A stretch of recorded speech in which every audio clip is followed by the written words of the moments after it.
Mr. President, distinguished colleagues, tuloy-tuloy na po tayo sa usapang guni-guni sa mga proyekto sa lalawigan ng Bulacan.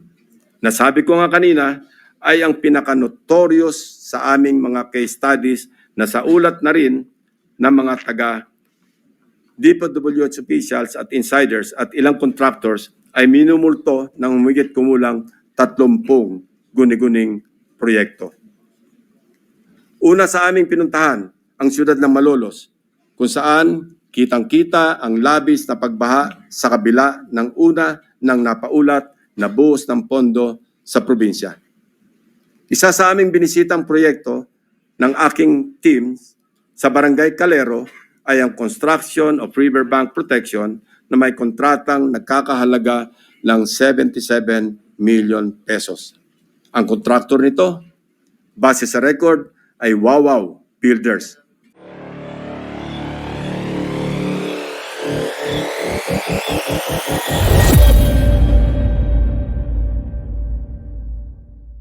Mr. President, at this juncture, the distinguished gentleman from the great province of Cavite, Senator Panfilo Ping Lacson, is seeking the floor to deliver his privileged speech. I move that he be recognized, Mr. President.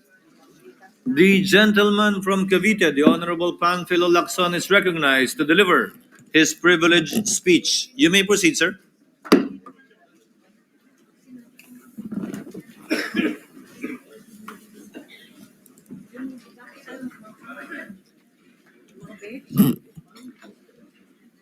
Thank you, Mr. President. Mr. President, my distinguished colleagues, I rise on a matter of personal and collective privilege to uncover schemes surrounding a systemic problem in our country, one that submerges our nation not just in floodwaters, but in depths of corruption. In the course of our research and investigation, we encountered several words. Their meanings we could not find in the dictionary. So, we looked somewhere else. Alas, we found them in the corruptionary. We have a saying, a leaky roof today is a ruined home tomorrow. Thankfully, President Bongbong Marcos himself has taken decisive steps to plug the leaky roof as a determined follow-through on his striking rebuke and appeal to conscience with his resounding admonition, mahiya naman kayo. Wasting no time after his stern warning during the last SONA against those who misuse public funds, Malacanang established and launched the Sumbong sa Pangulo website last week. I commend and sincerely thank the President for this open source website. Not only does it open the public a direct line to the President to report anomalous flood control projects in their midst, but in my case, including that of my staff, the website makes our investigative work a lot easier. For one, the coordinates that the website provides showed us a faster way to find shady, even ghost projects. Last week, the President took aim. Today, I am pulling the trigger. Para sa ating mga kababayan, nakatutok ang aking presentasyon sa araw na ito sa mga flood control projects pa lamang. Hindi pa rito kasama ang iba pang mga infrastructure projects na punong-puno rin ng anomalya. Isa-isahin natin ang mga impormasyong aming nakalap sa mga nakalipas na linggo mula sa aming sariling pag-aaral at pagsasaliksik na suportado ng mga impormasyon mula mismo sa mga DPWH officials at insiders, pati ilang contractors, kasama na rin ang open sources. Una, ang kalakaran ng ilang mga kontratista at mga kasabwat nila sa gobyerno na sa paghahati-hatian ng pondo, kasama na rin ang mga termino o codes patungkol sa kanilang modus. Pangalawa, ang mga palpak na proyekto dahil sa paggamit ng substandard na materyales, kasama na ang mga kontratistang nasa likod nito. Pangatlo, ang mga proyektong lantarang inaangkin bilang congressional insertions.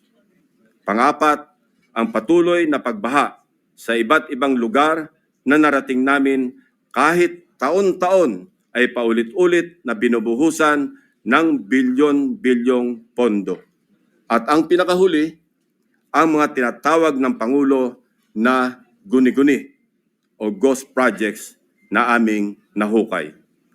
For over 15 years, from 2011 to 2025, we appropriated more than 1.9 trillion pesos for flood control management program under the budget of the Department of Public Works and Highways alone. Sa loob lamang ng 3 taon, mula 2023 hanggang 2025, higit 1 trillion pesos ang ating inilaan sa ilalim ng 3 naipasang budget measures para sa flood control. Halos 53% ng kabuuang pondo sa loob ng 15 taon. When we are speaking in trillions of pesos, we should expect our streets and low-lying communities to be flood-free when the rains pour. Gayunpaman, sa paghagupit ng magkakasunod na habagat at mga bagyong Krising, Dante at Emo, ilang linggo pa lamang ang nakalipas, kasamang winasak at inanod ng baha ang bilyon-bilyong pisong halaga ng mga flood control projects na halos bago at kakukumpleto pa lamang na dapat sana ay nagbigay proteksyon sa ating mga kabahayan at komunidad. Corruption has been so pervasive and systemic that doing so is like a piece of cake. And when I say piece of cake, I mean that funds for a specific project are divided, shares vary depending on greed, big parts swallowed by corrupt operators, both from the public and private sectors, leaving only crumbs for actual project implementation. Mailan pa ngang proyekto, hindi man lang nagtira para sa taong bayan. Ang tawag ng Pangulong Marcos dito, guni-guni o ghost projects. Mr. President, let me illustrate an example of the pie sharing in a severely corrupted project. Nais kong bigyan diin na hindi ito representasyon ng lahat ng kalakaran sa flood control projects sa buong Pilipinas. While the pillaging pattern is relatively the same, the pie sharing varies depending on the level of greed. Ihiwalay muna natin ang mga regular o legal na buwis at insurances na automatic na binabawas sa mga proyekto. 5% value-added tax, 2% withholding tax, 1% para sa bonds and insurances at 1% materials testing. Ibawas na rin natin ang allowable contractor's profit na 8 to 10%. Halimbawa, sa 100 million piso na pondo para sa flood control project, kung ibabawas ang maximum allowable deductions, nasa 82 million ang matitira para sa proyekto. Pero hindi pa rito nagtatapos, Mr. President. Kakatayin pa ang budget para sa mga lagay, commissions, SOPs, at iba-iba pang terminong binubuo para sa shares ng mga korap. Sa mga halos magkakaparehong impormasyon na aming nakalap, ganito kagarapal ang sistema sa hatian ng isang maanumalyang proyekto. 8 to 10% para sa mga opisyal ng DPWH. Swerte na daw kung pumayag ang district engineer na 6% lamang ang parte niya. May ekstrang 2 to 3% pa na parte ang district engineering office kung may sosobra sa contractor's profit.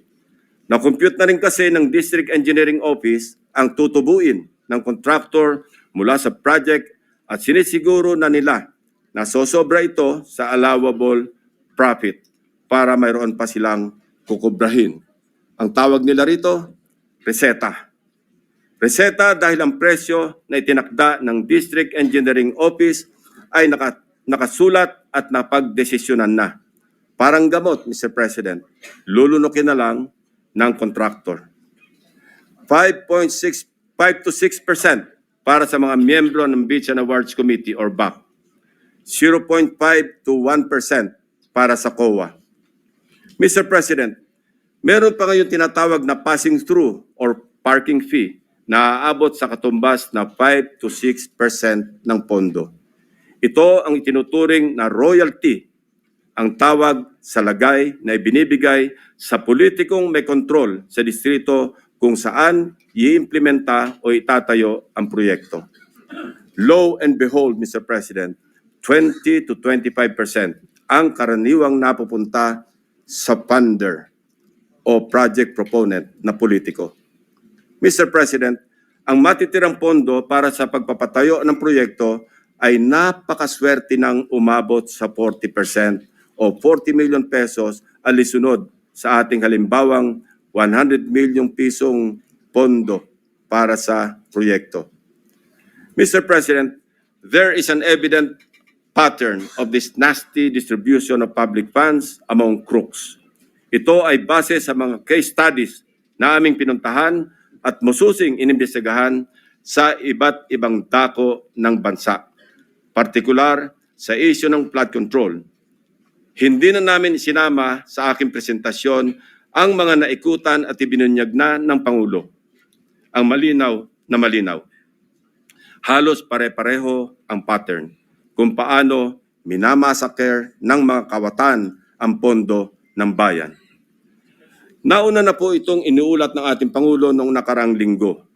Nang banggitin niya ang mga items na pare-pareho ang contract cost sa kabila ng pagkakaiba-iba ng specs, disenyo at haba ng proyekto. Panoorin po natin ang video.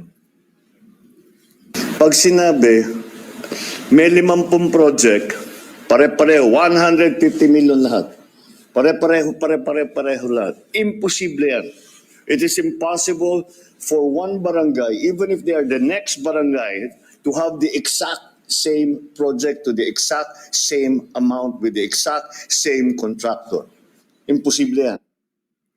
Sa parlance po na ang nakakaalam lamang ay ang mga kasali sa gulangan sa pondo. Ito po ang tinatawag na distinct. Distinct ang mga budget items na makikita sa General Appropriations Act at awarded contracts na may pare-parehong halaga para sa magkakalapit man o magkakalayo na proyekto. Distinct dahil ayon sa aming mga informants sa loob ng DPWH at kinumpirma ng ilang contractors, coded na budget ito para mayroong pagkakakilanlan ang mga quote-unquote may-ari ng proyekto. Para sa mga nakakaunawa, ang ibig sabihin po ay akin yan. Sa Bulacan First Engineering District na pinamumunuan na magkasunod na tinanggal sa pwesto na sina dating District Engineer Henry Alcantara at ang pumalit sa kanya na si Bryce Hernandez. Napag-alaman naming talamak ang ganitong kalakaran. Bakit? Sapagat ayon sa mga contractors at DPWH officials na nakipag-usap mismo sa akin at aking staff, ang dalawang ito ay halos pareho lang ang pagmamahal sa pera. Napabalita pa nga kamakailan na ang isa sa kanila ay nakakapagpatalo ng 100 milyon sa isang kasino dito sa Metro Manila. Mr. President, sa District Engineering Office na ito, sa ilalim ng pamumuno ng dalawang nabanggit na opisyal, para sa taong 2024, 28 proyekto ang pare-pareho ang pondo kahit magkakaiba ang specs, disenyo at haba. Distinct. Babalikan po natin, Mr. President, mamaya ang lalawigan ng Bulacan na aming maituturing na pinaka-notorious pagdating sa anomalya ng flood control projects base sa aming mga findings. Unahin muna natin ang kaso ng questionabling flood control project sa lalawigan ng Pampanga. 4 years now, the riverbank mitigation project in Candating, Arayat, has been the face of a failed flood control project. Tuwing umuulan, panay ang aray ng mga taga-Arayat sa pag-apaw ng ilog na hindi mapigilan ng flood control. Mr. President, binisita ng aking mga staff ang Arayat nitong nakaraang 2 linggo lamang na tinamaan din ng hagupit ni Emong at nagdulot na naman ng pagguho ng ilang bahagi nito. Take note, Mr. President, katatapos lang ng panibagong repair nito noon lang Hunyo ng kasalukuyang taon, 2025. Sa itsura ng structure, tila baga hindi binibigyan pansin ng gobyerno ang kandating. Pero kung babalikan natin 1 taon pa lamang ang nakakaraan o noong Agosto 2024, may gumuho ng flood control matapos mahagupit ng monsoon. Mr. President, a review of the budget books shows that we started funding the construction, rehabilitation of slope protection along Pampanga River, Kandating, Arayat, Pampanga, way back in 2018. Let me give a rundown. In 2018, we already spent 20 million pesos on a project for the construction, rehabilitation of slope protection along Pampanga River, Kandating section, Arayat. Kalaunan, nasira. Since then, it has become a cycle. Mr. President, we used the people's tax money to repair it in 2023 for a contract price of 91.6 million pesos. It was repaired again by another year's tax money in 2024. This time, not once, but twice, 91.8 million for phase 1 and 91.4 million for phase 2. Take note, 20 million pesos lang ito sa una at original construction. If the original construction cost was only 20 million pesos in 2018, why did the repair cost balloon to 350% or 91 million in 2023 and another 183 million pesos in 2024 or an overall increase of 815%? Aba, at nawili na ang funder ng Edmarie Construction na siyang palaging nananalong contractor sa Kandating, Arayat, Pampanga noong 2023 at 2024. Naglagay pa ulit ng 100 million pesos ngayong taon. Buti na lang, pinigil ng Malacanang ang pag-release ng pondo. Distinct din, but in a very distinct way. As I mentioned earlier, all of these were awarded to the same mighty contractor, Edmarie Construction and Trading. In total, Edmarie bagged 274.8 million pesos in taxpayers' money for the rehabilitation and repair of Kandating na tila hindi nagsasawa sa kare-repair. Hindi lang po yan ang issue ng Edmarie. How can this contractor, with an unusual share of controversies, including being delisted as DHSUD builder in 2023, be trusted to rebuild its own consistently collapsing project, which has evidently come with great cost and loss to the government? Paulit-ulit ang pag-repair, ngunit ganito pa rin ang kalagayan sa Kandating, Arayat. Arayat ko po. Mr. President, magtungo naman tayo sa Hilagang Luzon, partikular sa probinsya ng La Union, kung saan matatagpuan ang Bawang River Basin, na kung saan matindi ang congressional insertions. Sa tulong ng mga concerned groups and individuals, napansin namin ang bilang ng flood control projects na bagamat wala sa National Expenditure Program noong 2024, ay biglang tumubong parang kabute sa General Appropriations Act ng nakaraang taon. Halimbawa, ang construction of flood control structure along Bawang River Basin. 2 items lamang na may tig 50 million pesos ang nakalaan sa bahagi ng Nagilian. Samantalang, ang bayan ng Bawang ay wala pong proyekto sa National Expenditure Program. Abracadabra, sa naipasang 2024 General Appropriations Act, nagkaroon ng 10 items na nahahati mula Package 1 hanggang Package 10 na may tig 98 million pesos ang biglang umusbong para sa Nagilian.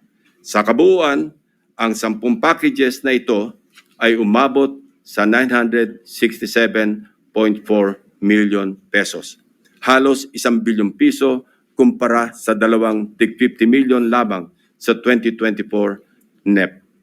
Sa bawang naman, 7 packages ang lumitaw na may magkakaparehong halaga, 89 million pesos each. Sa kabuuan, ito ay nagkakahalaga ng 623 million pesos mula zero budget sa NEP ng 2024. Sa aming masinsing pagkalkal ay natuklasan naming iisang kontraktor ang naawardan ng lahat ng packages na ito, ang Silver Wolves Construction Corporation. Distinct pa rin, distinguished colleagues. Ito ang nabanggit kong pork barrel insertions kanina, Mr. President. Meron pang mas matinding congressional insertions, ipapakita ko sa inyo. Baco at Nauhan, Oriental Mindoro. Aguila congressional insertions. Mr. President, when flood control projects fail to stand against the tides, we are compelled to question the feasibility of the project and the technical capacity of the contractor. But what if an elected congressman or a political group claims ownership of the project? Is it not both proper and necessary to scrutinize their motivations and examine the extent of their involvement, and perhaps to hold them responsible? This explains the logic why I am insisting to make transparent the identities of the proponents of the insertions from the House GAB, Senate version, and all the way to the BICAM. If they claim something as theirs, should they not also be accountable for its failures? Mr. President, I raise the question because of the evident congressional banners we observe alongside many projects in Nauhan and Baco, both in Oriental Mindoro. Bilang halimbawa, in Barangay Burbuli, Baco, Oriental Mindoro, one banner reads, Congressional Project, Construction of Flood Control Structure along Barangay Burbuli, Alag River, Baco, Oriental Mindoro, Aguila, Aksyon, Gobyerno at Inisyatibo sa Larangang Lehislatura. This project, awarded to Silver Wolves Construction Corporation again, is worth 95 million pesos. It is an ongoing project to be completed in December 2025. This project is so important that it can turn stones and get funding approval under the unprogrammed appropriations of the 2024 national budget. This prods us to dig deeper into the web. And as they say, social media is a great resource of evidence, which lawyers fondly call testimony against self-interest. In one Facebook post, we discovered a congressional representative showcasing his midterm accomplishment report covering the period from June 30, 2022 to December 31, 2023. He openly lists projects, hold your breath, funded by his office. I repeat, funded by his office, including flood control and river protection initiatives. From Aguilas Baco, let us travel to Aguilas Nauhan, also in Oriental Mindoro. Mr. President, Nauhan is among the beneficiaries of 3.6 billion pesos worth of projects, while Baco proudly lists 807 million, all of which is attributed to and owned up by the office of the congressman. Hindi lamang po ito ang maswerteng napondohan. Isa pa sa pinagmamalaki ng mga pag-angking congressman ay ang flood control structure sa Butas River upstream, Barangay San Jose, Nauhan, Oriental, Mindoro. We took time to visit the project, Mr. President, which he referred to as a national project through congressional allocation. The project was awarded to Raymond Builders for 231 million pesos at hinugot pa rin ito sa unprogrammed funds.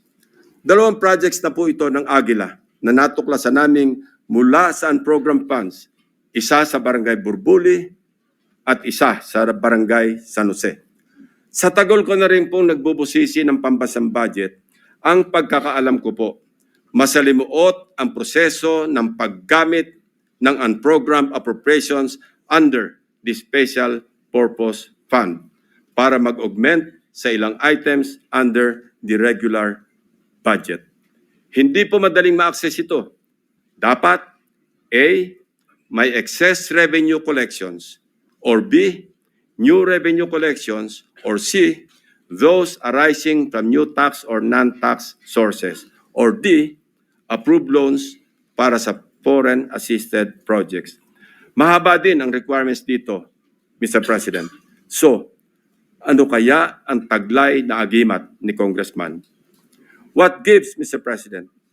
Kung saan may multimillion projects, dumadapo ang agila. Pero lubog pa rin sa baha ang nadadapuan ng agila. Isa lamang po ito sa napakaraming banners at social media posts ng congressional insertions ng mga politiko na naglipana sa iba't ibang bahagi ng bansa. Mr. President, ituloy na po natin ang diskusyon tungkol sa aming mga obserbasyon sa lalawigan ng Oriental Mindoro. Without taking anything away from the good but suffering people of this province on the legitimacy of their needs due to its high flood susceptibility, I want to speak of the billions of appropriations for flood control projects poured into this province in Luzon's eastern flank. Mr. President, when someone gets the largest share of the pie, we naturally ask why, especially if such a prize comes from the taxpayers' tab. In Oriental Mindoro, for example, we wonder why among its 14 municipalities, one town tops the bill.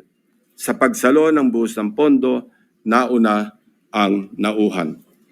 Nauhan, Oriental Mindoro received a sweeping 55% of the province's 2025 flood control budget. Katumbas ito ng 10 bilyong piso para sa flood control projects ng bayan ng Nauhan pa lamang. Fair enough, given the coastal topography of the municipality, which includes its lowland plains and extensive river systems such as Mag-asawang Tubig, Nauhan, and its people badly need flood control interventions.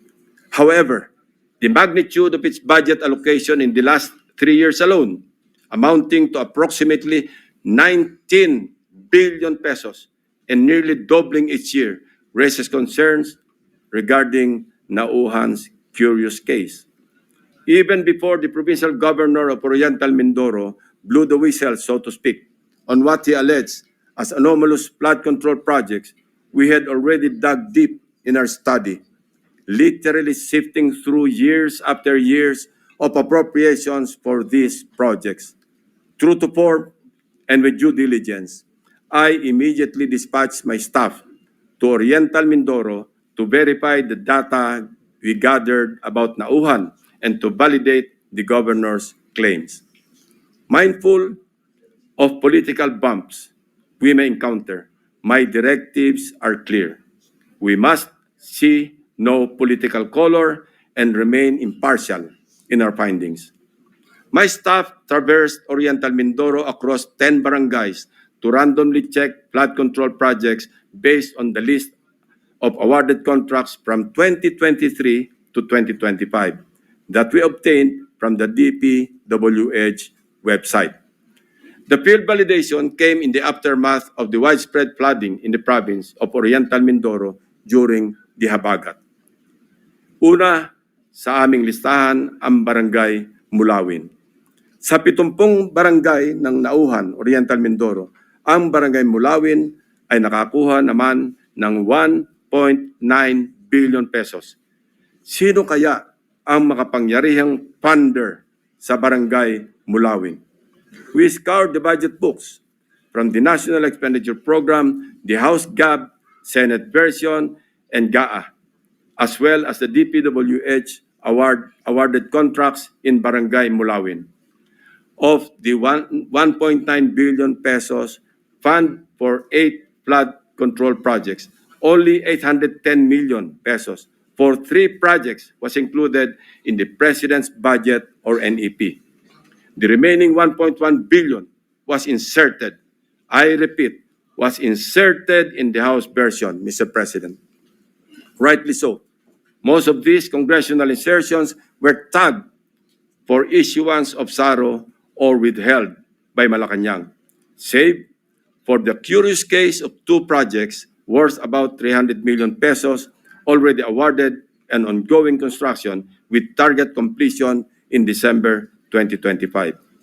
Mr. President, sa buhos ng budget sa barangay na ito, inaasahan natin na may proteksyon na ang mga residente ng Mulawin mula sa baha dulot ng bagyo.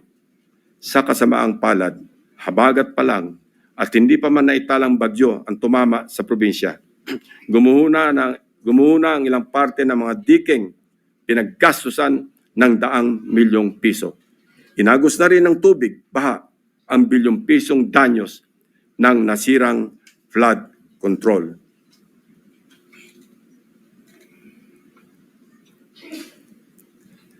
Ito mismo ang parehong barangay na gustong inspeksyonin sana ni Governor Dolor noong nakaraang Sabado lamang, kung saan napabalita ang pagharang sa kanya ng security personnel sapagkat ayon daw sa kontraktor ng proyekto, kinakailangan ng written approval mula sa DPWH bago makapasok ang sinuman sa construction area.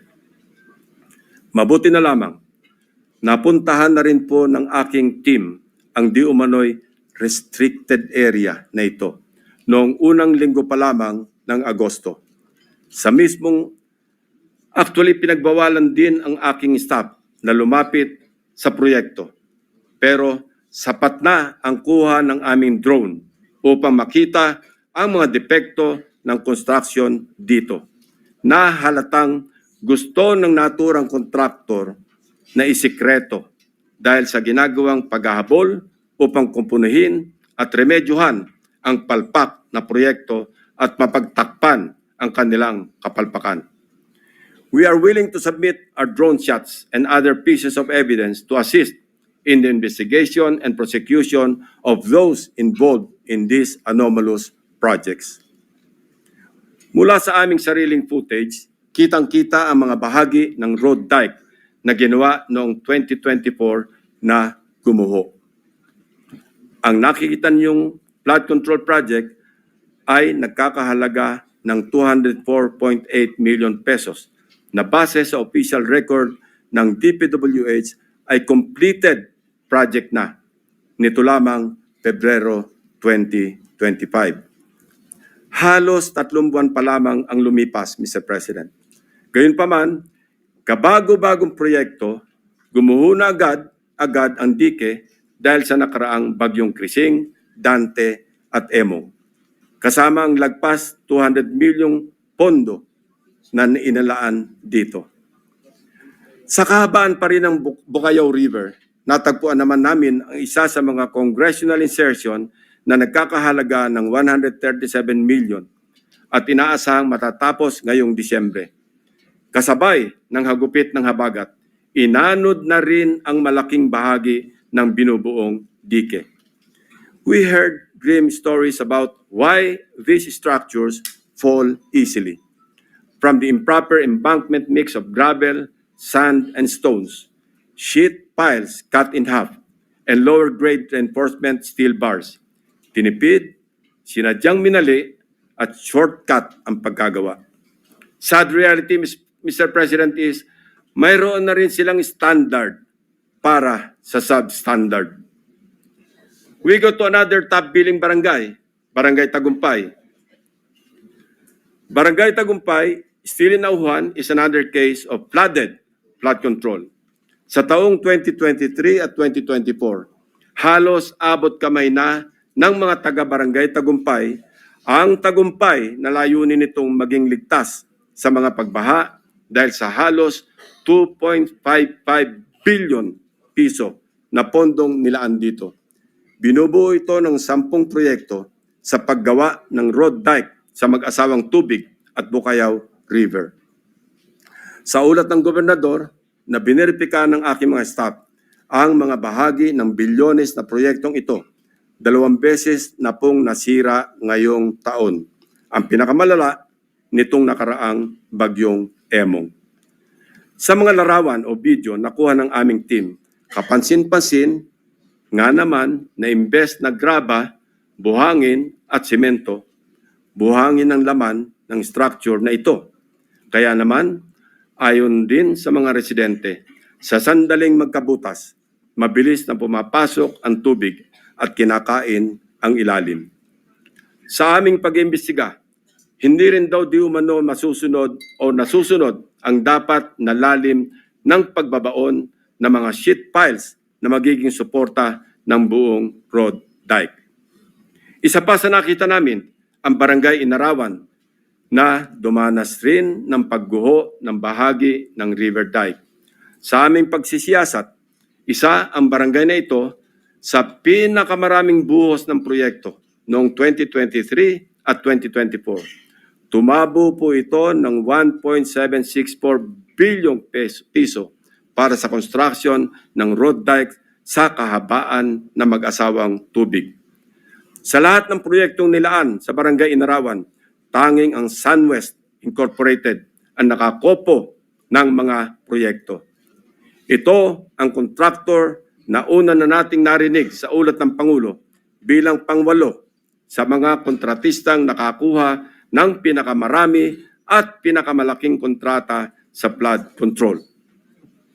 Mr. President, sinuyod din namin ang ilang pangbarangay na binuhusan ng pondo, ngunit hindi pa rin nakaligtas sa daluyong ng pagbaha dahil sa karamihan ay substandard, gumuho at hindi napanindigan ang pagiging flood control structure. Ilan sa mga ito ang mga sumusunod na ipapakita natin. Sa Barangay Pinagsabangan 2, higit 228 milyong piso ang pondong nilaan, pero ang reklamo ng mga residente, putol-putol ang pagkagawa ng river control. Malaking bahagi rin ito ang gumuho ng nagdaang habagat. Sa Barangay Melgar, nirereklamo ng mga residente ang mababaw na pagkakabaon ng mga bakal sa ginagawang dike. Sa taong ito, 3 coastal road shore protection ang itinatayo na ang suma total ay papalo sa halos 693 milyong piso. Sa Barangay Arangin, mayroon ding ongoing projects na nagkakahalaga ng 109 million. Ngunit hindi pa man tapos ay nasira na ulit dahil sa habagat. Mr. President, for 3 years, 19 billion na pondo ang ibinuhos para sa flood control sa Nauhan. Umaapaw ang pondo pero lubog pa rin sa baha ang mga Nauhenyo. Ano nangyari, Mr. President? Kaninong mga bulsa inanod ang buwis ng taong bayan? Kung sa Oriental Mindoro gumuguho ang mga proyekto, mamaya po, Mr. President, ipapakita namin ang mga lugar naman na walang makikitang gumuguho. Hindi dahil sa matitibay ang paggagawa, kundi dahil hindi talaga maaaring gumuho ang guni-guni o ghost projects. Mr. President, sa Kalapit Barangay, sa Barangay Apitong, isa sa mga proyektong matyagang hinanap ng aking team ay ang construction of road dike along Mag-asawang Tubig River, Sitio Dique, Barangay Apitong, Section, Nauhan, Oriental, Mindoro, na na-award sa Elite General Contractor and Development Corporation. Ang halaga ng kontrata, 192.99 million pesos. Ayon sa dokumentong ito, mula sa DPWH website, completed na po ito. Ngunit, nang puntahan ng aking team, wala po silang nakitang proyekto sa Sitio Dique. Ayon din po sa pahayag ng mga residente, wala pong flood control na ginawa noong nakaraang taon sa kanilang sitio. Ang alam lang nila, mayroong gagawin pa lamang ngayong 2025. Nasaan ang halos 193 million na pondo sa Sitio Dique noong 2024. Eksakto ang lokasyon na aming pinuntahan sapagkat consistent ito sa coordinates na nakalathala sa DPWH at sa sumbong sa Pangulo website. Guni-guni o guni-guni? Mr. President, distinguished colleagues, tuloy-tuloy na po tayo sa usapang guni-guni sa mga proyekto sa lalawigan ng Bulacan. Nasabi ko nga kanina ay ang pinaka-notorious sa aming mga case studies na sa ulat na rin ng mga taga DPWH officials at insiders at ilang contractors ay minumulto ng humigit kumulang 30 guni-guning proyekto. Una sa aming pinuntahan, ang siyudad ng Malolos, kung saan kitang-kita ang labis na pagbaha sa kabila ng una ng napaulat na buhos ng pondo sa probinsya. Isa sa aming binisitang proyekto ng aking team sa Barangay Calero ay ang construction of riverbank protection na may kontratang nagkakahalaga ng 77 million pesos. Ang kontraktor nito, base sa record, ay Wawaw Builders at tagged as completed as of October 2024. Gamit ang coordinates sa sumbong sa Pangulo website, madali naming natunton ang lokasyon ng proyekto. Inabutan po namin ang flood control structure na ayon sa mga residente ay sinimulang gawin ngayong taon, 2025 lamang. Ibig sabihin po, ang pondo nito ay nasa taong 2025, hindi 2024. Sigurado kami sapagkat iba ang contract ID nito base sa DPWH billboard na inyong nakikita sa screen. Kinumpirma din po ng mga residente na walang flood control project na ginawa sa lugar noong 2024. Ang malaking tanong, ano ang riverbank protection structure na pinondohan at sinasabing completed dito? Ito po bang nakikita nating puting pader sa screen? Pader nga po yan, Sir President. Perimeter fence ng subdivision. Mr. President, sari-saring gimmick, makapandaya lang ng milyones sa kaban ng bayan. Magtungo tayo sa susunod na barangay, Mr. President. Lula ng bangka, binagtas ng aking mga staff ang barangay Babatnin upang hanapin ang riverbank protective structure na pinondohan noong 2024. Ito ay nagkakahalaga ng 77 million pesos ulit na nakuha naman ng Darcy and Ana Builders. Mayroong flood control project na kumpirmado rin sa mga online videos na nahanap namin. Ang siste, hindi po ito ginawa noong 2024. 2018 pa po, Mr. President. Pinondohan din ito noong 2021, 2023, at 2024. Ayon sa mga residente, ang huling pagsasaayos dito ay nangyari noong 2023 na substandard din ang pagkakagawa. So, kanino napunta ang inilagak na pondo sa ilalim ng 2024 national budget para sa proyekto na ito? Paulit-ulit ang pagpopondo kahit gawa na. Bagong style ito, Mr. President. Ilan pa kayang flood control projects ang ganito? Ang contractor nito na Darcy and Ana Builders. Nagmimistulang multo rin. Bakit kanyo? Base sa mga dokumento ng kumpanyang ito.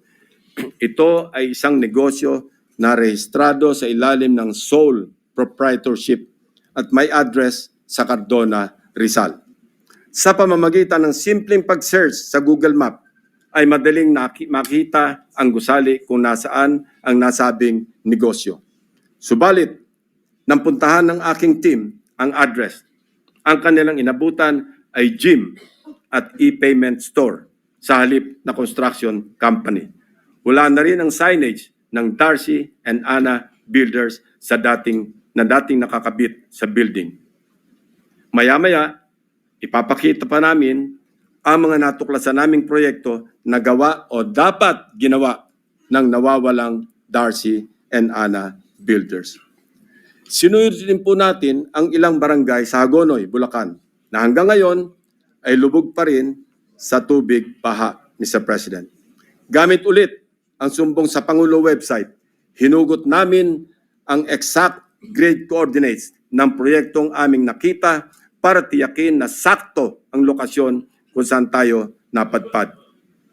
Mr. President, the first subject project was in Barangay Carillo, Hagonoy, Bulacan, supposedly completed on April 19, 2024. It was awarded to Darcy and Anna Builders and Trading for a sweeping price tag of 77.199 million pesos na naman. Mr. President, gusto po ba ninyo makita ang itsura ng isang 77.199 million pesos worth na riverbank protection structure? Tingnan po natin. Nasaan na nga ba? Ewan ko, Mr. President, dahil wala tayong makita. Kahit ano pang suyod ang gawin namin, hindi namin makita o mahagilap ang flood control project ng Darcy and Anna Builders. Hello, Darcy. Ang Anna and Anna, nasaan ang flood control? Tumawid naman tayo sa Barangay Abulalas, sa bayan pa rin ng Hagonoy. Silipin natin ang tatak Darcy and Anna Builders Flood Control Project. Sinuong ng aking team ang baha sa Barangay Abulalas, Hagonoy para hanapin ang proyektong Construction of Riverbank Protection Structure mula sa Darcy and Anna na nagkakahalaga ng 77.199 million pesos na naman. Ito po ang tumambad sa amin, Mr. President. Nakikita niyo po ba ang pagkakatayo ng flood control structure?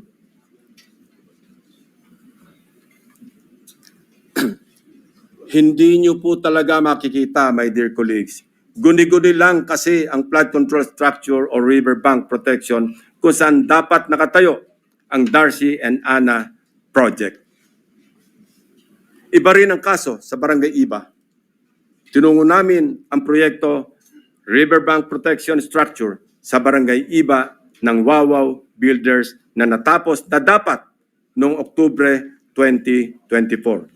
Ang presyo ng proyekto, 77.199 million pesos na naman. Pagdating ng aming team sa exact coordinates, mayroong kasalukuyang tinatayong istruktura. Ang bonus, may kasama pang pumping station. Pero ang ginagawang proyekto, hindi ang Wawaw project. Sa mismong lokasyon kung saan dapat nakatayo ang Wawaw Riverbank Protection, ang nakabalandrang contract ID ay ang ongoing project ng isang Third Star Builders Contractors para sa flood mitigation structure with pumping station and floodgate na ang presyo ay papalo sa 92.54 million pesos. Mr. President, nawawala ang Wawaw project at mukhang gusto pang pagtakpan ang ghost project na ito, kaya nagmamadaling magtayo ng bagong struktura sa eksaktong project location kung saan dapat matagal nang may flood control. Wawaw ang binisita, First Star ang dinatnan. Wawaw ang hinanap, First Star ang natagpuan. Mukhang ang modus na ito, tatapalan ang ghost project ng ibang proyekto. At ang masama, na walang parang bula ang milyong-milyong gastos mula na naman sa taong bayan.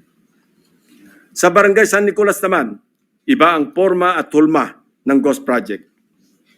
Binisita namin ang proyekto ng Wawaw Builders na ang halaga ay 77.199 million pesos na naman.